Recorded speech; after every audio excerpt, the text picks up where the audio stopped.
Friends, welcome to ಮನಸ್ಸು creations YouTube channel. So ಇವತ್ತು ಟಿಫನ್ಗೆ ಏನು ಮಾಡೋಣ ಅಂತ ನಿಮ್ಗೆ ಹೇಳ್ಕೊಡ್ತಾ ಇದ್ದೀನಿ ಅಂತಂದರೆ, ಒಂದೇ ಒಂದು ಕ್ಯಾಪ್ಸಿಕಮ್ ಇದ್ದರೆ ಸಾಕು. ಕ್ಯಾಪ್ಸಿಕಮ್ ರೈಸ್ ಹೇಗೆ ಮಾಡೋದು ಅಂತ ನಾನು ನಿಮ್ಗೆ ಹೇಳ್ಕೊಡ್ತೀನಿ. ಬೇಗ ಆಗುತ್ತೆ, ಟಿಫನ್ಗೆ ಮತ್ತು ಲಂಚ್ ಬಾಕ್ಸಿಗೆಲ್ಲ ಕಳಿಸ್ಬೋದು. ಒಂದೇ ಒಂದು ಇದ್ದರೆ ಸಾಕು, ಇಬ್ಬರು ತಿನ್ಬೋದು, ಇಬ್ಬರು ಆರಾಮಾಗಿ ಹೊಟ್ಟೆ ತುಂಬ ತಿನ್ಬೋದು. ಸೊ ಇದನ್ನು ಕಟ್ ಮಾಡಿಕೊಂಡು ಇಷ್ಟು ಸ್ವಲ್ಪ ದೊಡ್ಡದಿರೋದು ತೊಗೊಳ್ಳಿ. ಚಿಕ್ಕದಿದ್ದರೆ ಒಂದು 3-4 ತೊಗೊಳ್ಳಿ, ದೊಡ್ಡದಿದ್ದರೆ ಒಂದೇ ಸಾಕಾಗುತ್ತೆ ಇಬ್ಬರಿಗೆ. ಸೊ ಇದರಲ್ಲಿರೋ ಬೀಜ ಎಲ್ಲ ತೆಕ್ಕೊಳ್ಳೋಣ. ಬೀಜ ಎಲ್ಲ ತೆಗೆದ್ಬಿಡಿ. ಇದು ಕ್ಯಾಪ್ಸಿಕಮ್ ಬೀಜ, ಈ ಥರ ಎಲ್ಲ ಬೀಜ ಏನಿರುತ್ತೆ ಅದೆಲ್ಲ ಹೆಲ್ತ್ಗೆ ಒಳ್ಳೆಯದಲ್ಲ. ಸೊ ಅದೆಲ್ಲ ತೆಗೆದ್ಬಿಟ್ಟು ಈಗ ಸಿಗುತ್ತೆ ನೋಡಿ, ಕ್ಲೀನಾಗಿ ಮೊದಲೇ ತೊಳೆದು ಇಟ್ಕೊಳ್ಳಿ. ಈ ಥರ ತೆಗೆದು ಈ ಥರ ಉದ್ದುದ್ದಕ್ಕೆ ಸಣ್ಣಕ್ಕೆ ಕಟ್ ಮಾಡ್ಕೊಳ್ಳಿ. ಈ ಥರ ಕಟ್ ಮಾಡ್ಕೊಳ್ಳಿ.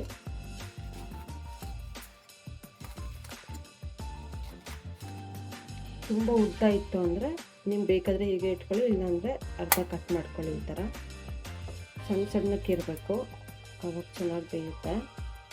ಬಾಯಿಗೆ ಸಿಗ್ತಾಯಿದ್ರೆ ಚೆನ್ನಾಗಿರುತ್ತೆ. ನೋಡಿ, ಈ ಥರ ಉದ್ದುದ್ದಕ್ಕೆ ಕಟ್ ಮಾಡ್ಕೊಳ್ಳಿ ಎಲ್ಲನೂ.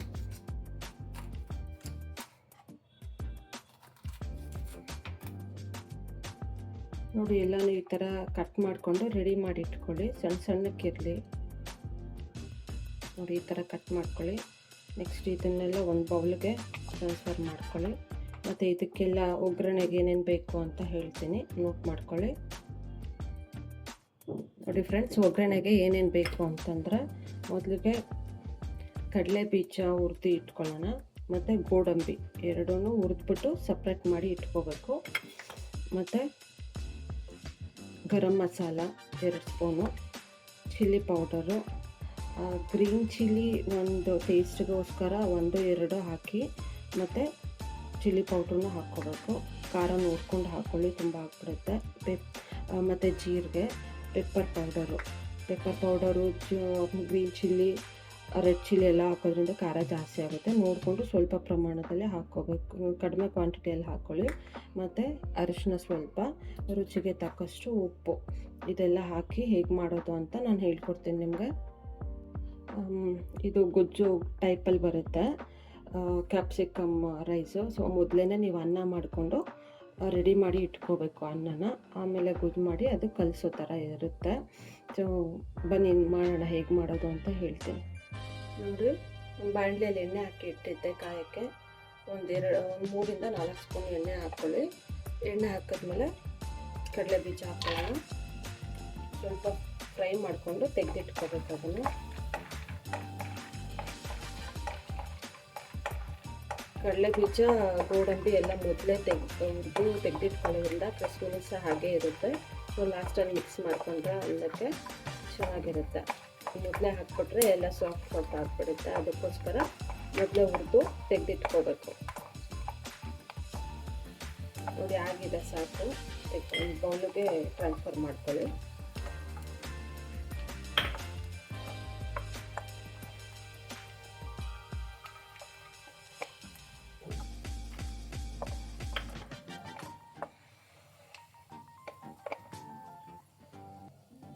ಗೋಡಂಬಿ ಹಾಕೊಳ್ಳೋಣ. ಇದೆಲ್ಲ ಉರಿಯೋವಾಗ ಕಡಲೆ ಬೀಜ, ಗೋಡಂಬಿ ಎಲ್ಲ ಸ್ವಲ್ಪ ಲೋ ಫ್ಲೇಮಲ್ಲೇ ಇಟ್ಕೊಳ್ಳಿ ಫ್ರೆಂಡ್ಸ್. ಹೈ ಫ್ಲೇಮಲ್ಲಿ ಇಟ್ಟರೆ ಸೀದ್ಬಿಡುತ್ತೆ. ಸ್ವಲ್ಪ ಮೀಡಿಯಮ್ಮು ಇಲ್ಲಾಂದರೆ ಲೋ ಫ್ಲೇಮಲ್ಲೇ ಇಟ್ಕೊಂಡು ಫ್ರೈ ಮಾಡ್ಕೊಳ್ಳಿ ಇದನ್ನು.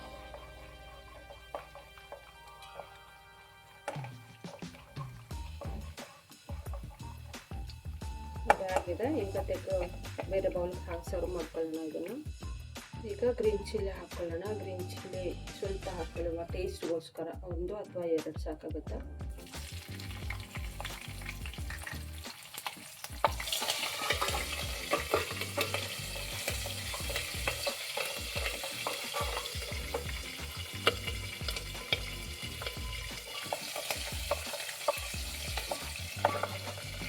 ಈಗ ಕ್ಯಾಪ್ಸಿಕಮ್ ಹಾಕ್ಕೊಳ್ಳೋಣ. ಕ್ಯಾಪ್ಸಿಕಮ್ ಹಾಕ್ಕೊಂಡು ಎಣ್ಣೆಲೆ ಚೆನ್ನಾಗಿ ಫ್ರೈ ಮಾಡ್ಕೊಳ್ಳಿ. ಸೊ ಸ್ವಲ್ಪ ಈಗ ಹೈ ಫ್ಲೇಮಲ್ಲೇ ಇಟ್ಕೊಳ್ಳಿ. ಎಣ್ಣೆಲೆ ಚೆನ್ನಾಗಿ ಫ್ರೈ ಆಗಬೇಕು ಕ್ಯಾಪ್ಸಿಕಮ್ಮು, ಬೇಗ ಬೆಂದ್ಬಿಡುತ್ತೆ.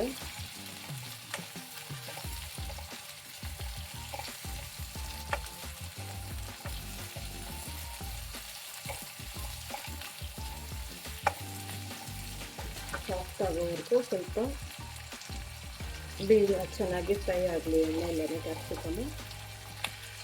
ಅದನ್ನು ಫ್ರೈ ಆಗಬೇಕು. ಈ ಟೈಮಲ್ಲಿ ಸ್ವಲ್ಪ ಜೀರಿಗೆ 1 ಸ್ಪೂನ್ ಹಾಕ್ಕೊಳ್ಳಿ.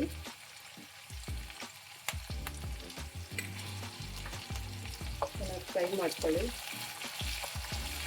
ಜೀರಿಗೆ ಒಳ್ಳೆ ಫ್ಲೇವರ್ ಬರುತ್ತೆ ಫ್ರೆಂಡ್ಸ್. ರೈಸ್ಗೆ ಜೀರಿಗೆ ಒಳ್ಳೆ ಫ್ಲೇವರ್ ಕೊಡುತ್ತೆ. ಚೆನ್ನಾಗಿ ಫ್ರೈ ಮಾಡ್ಕೊಳ್ಳಿ. ಇದಕ್ಕೆ ಸ್ವಲ್ಪ ಉಪ್ಪು ಹಾಕೊಳ್ಳೋಣ. ಕಾಯಿಗೆಲ್ಲ ಸ್ವಲ್ಪ ಉಪ್ಪು ಹಿಡಿಬೇಕು ಕ್ಯಾಪ್ಸಿಕಮ್ಗೆ, ಮತ್ತು ಇನ್ನೂ ಬೇಗನೆ ಬೇಯುತ್ತೆ. ಇದೇ ಟೈಮಲ್ಲೇ ಉಪ್ಪು ರುಚಿಗೆ ಎಷ್ಟು ಬೇಕೋ ಹಾಕ್ಕೊಬಿಡಿ. ಸೊ ಅನ್ನಕ್ಕೆ ಹಾಕಿರ್ತೀವಲ್ಲ ನೋಡ್ಕೊಂಡು ಹಾಕೊಳ್ಳಿ. ಇದಕ್ಕೆ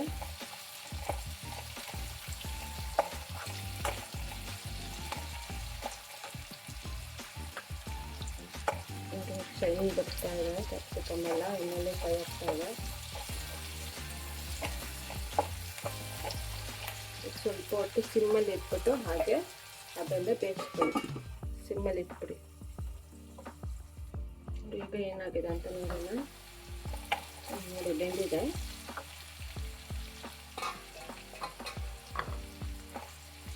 ಈಗ ಅರಿಶಿನ ಹಾಕ್ಕೊಳ್ಳೋಣ. ಅರಿಶಿನ 1 ಸ್ಪೂನು ಮಿಕ್ಸ್ ಮಾಡ್ಕೊಳ್ಳಿ. ಅರಿಶಿನ ಹಾಕ್ಬಿಟ್ಟು ಮತ್ತು ಚಿಲ್ಲಿ ಪೌಡ್ರು ಆಗಲೇ ಗ್ರೀನ್ ಚಿಲ್ಲಿ ಹಾಕಿದ್ದೀವಲ್ಲ, ಸೊ ಖಾರ ನೋಡ್ಕೊಂಡು ಹಾಕ್ಕೊಳ್ಳಿ. ಪೆಪ್ಪರ್ ಕೂಡ ಹಾಕಬೇಕು. ಸೊ ಫುಲ್ 1/2 ಸ್ಪೂನ್ ಆದರೆ ಸಾಕು. 1 ಕಾಯಿಗೆ 1/2 ಸ್ಪೂನು ಚಿಲ್ಲಿ ಪೌಡರ್ ಆಯಿತು. ಮತ್ತು ಗರಂ ಮಸಾಲ ಸಿಮ್ಮಲ್ಲಿ, ಈ ಮಸಾಲೆಗಳೆಲ್ಲ ಹಾಕೋ ಟೈಮಲ್ಲಿ ಸಿಮ್ಮಲ್ಲಿ ಇಟ್ಕೊಳ್ಳಿ ಫ್ರೆಂಡ್ಸ್, ಇಲ್ಲ ಅಂದರೆ ಸಿಡ್ತಿರೋ ಸ್ಮೆಲ್ ಬಂದ್ಬಿಡುತ್ತೆ. ಗರಂ ಮಸಾಲ 2 ಸ್ಪೂನ್ ಹಾಕೊಳ್ಳೋಣ.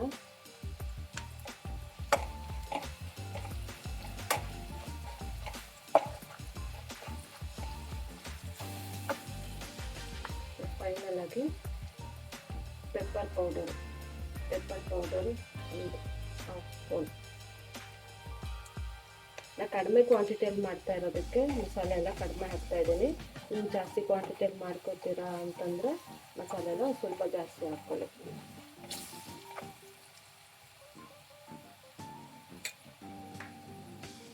ಇಷ್ಟೇ ಫ್ರೆಂಡ್ಸ್, ಇನ್ನೇನು ಇಲ್ಲ ಇದಕ್ಕೆ.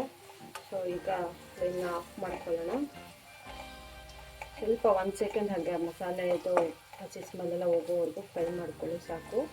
ಮತ್ತು ಆಫ್ ಮಾಡಿದ್ಮೇಲೆ ಇದೇನು ಉದ್ದಿ ಇಟ್ಕೊಂಡಿದ್ವಲ್ಲ ಕಡಲೆ ಬೀಜ ಮತ್ತು ಗೋಡಂಬಿ, ಅದನ್ನು ಮಿಕ್ಸ್ ಮಾಡ್ಕೊಳ್ಳೋಣ. ಈ ಟೈಮಲ್ಲಿ ಹಾಕಿದ್ರೆ ಕ್ರಿಸ್ಪಿನೆಸ್ ಹಾಗೆ ಇರುತ್ತೆ, ಹೋಗಲ್ಲ. ಈಗ ಮೊದಲೇ ರೈಸ್ ಮಾಡಿ ಇಟ್ಕೊಂಡಿದ್ವಲ್ಲ, ಅನ್ನ ಉದ್ರುದ್ರಾಗಿ ಮಾಡಿ ಇಟ್ಕೊಳ್ಳಿ. ನೋಡಿ, ಇದು ಈ ಗೊಜ್ಜಿಗೆ ಅನ್ನ ಕಲಿಸಿದ್ರೆ ಆರಾಮಾಗಿ ಇಬ್ಬರು ತಿನ್ಬೋದು. ಮಕ್ಕಳಿಗೆ ಲಂಚ್ ಬಾಕ್ಸು ಕೂಡ ಕಲಿಸ್ಬೋದು, ತುಂಬ ಚೆನ್ನಾಗಿರುತ್ತೆ ಮಧ್ಯಾಹ್ನಕ್ಕೆ. ಮತ್ತು ಇಮಿಡಿಯೇಟಾಗಿ ಕ್ವಿಕ್ ಅಂತ ಮಾಡ್ಕೋಬೋದು. ಒಂದೇ ಕ್ಯಾಪ್ಸಿಕಮ್ ಇದ್ದರೆ ಸಾಕು, ಆರಾಮಾಗಿ ಇಬ್ಬರು ತಿನ್ಬೋದು. ಸೊ ನೋಡಿ, ಈಗ ಇದಕ್ಕೆ ರೈಸ್ ಹಾಕಿ ಮಿಕ್ಸ್ ಮಾಡ್ಕೊಳ್ಳೋಣ. ನೋಡಿ, ಈಗ ರೈಸ್ ಹಾಕೋಣ ಇದಕ್ಕೆ.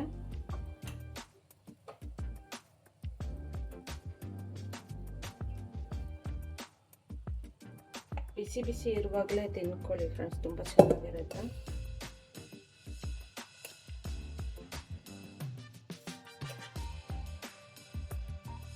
ಇಡೀದಂತ ಮಾಡಿಕೊಡ್ಬೋದು. ಬೆಳಿಗ್ಗೆ ಬ್ರೇಕ್ಫಾಸ್ಟ್ಗೆ ಏನಪ್ಪ ಮಾಡೋದು, ಲೇಟಾಗಿ ಎದ್ಬಿಟ್ಟಿದ್ದೀವಲ್ಲ ಅನಿಸ್ತಾ ಇರುತ್ತಲ್ಲ ಒಂದೊಂದ್ಸಲ ಸ್ಕೂಲ್ಗೆ ಹೋಗೋ ಮಕ್ಕಳಿಗೆ. ಸೊ ಆಗ ಒಂದೇ ಒಂದು ಕ್ಯಾಪ್ಸಿಕಮ್ ಇದ್ದರೆ ಸಾಕು, ಈ ಥರ ಒಗ್ಗರಣೆ ಮಾಡಿಬಿಟ್ಟು ಬೇಯಿಸ್ಬೋದು ಅವ್ರಿಗೆ. ನೋಡಿ, ಈ ಥರ ಎಲ್ಲನೂ ಮಸಾಲೆ ಅನ್ನಕ್ಕೆ ಮಿಕ್ಸ್ ಆಗೋ ಥರ ಚೆನ್ನಾಗಿ ಮಿಕ್ಸ್ ಮಾಡಿ.